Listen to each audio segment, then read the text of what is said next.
انا بتكلم جد على فكرة. عندي مشكلة مع السادة المتابعين في التعليقات. يعني انا دلوقتي ربنا انعم عليا ان انا بعمل 5 او 6 فيديوهات في اليوم. ببدأ يومي من الساعة 3 4 الفجر. فدايما بيبقى دي بداية السوق الصيني في فترة طوكيو مع السوق الاسترالي. وبتبقى الاسعار طبعا ساعات غريبة.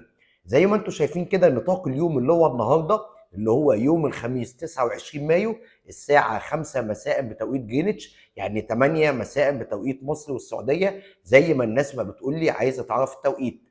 السعر وصل ل 3245، وعملت فيديو الساعة 6 أو 7 الصبح بتوقيت مصر بقول إن السعر 3245.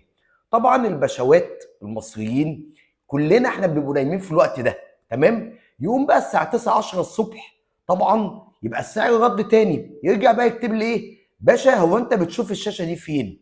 باشا هو انت بتجيب الاسعار دي فين؟ هو انت عندك شاشة غير اللي عندنا؟ يبقى ساعتها بقى السعر طلع ل 3280 زي ما هو شغال مثلا دلوقتي 3326. دلوقتي احنا دلوقتي الساعه 8 بالليل شغال 3326. واحده لسه داخله دلوقتي شايفه الفيديو بتاع الفجر بتبعت لي بتقول لي هو حضرتك فين نزل 50 دولار اذا كان هو زاد 35 دولار عما قفل امبارح؟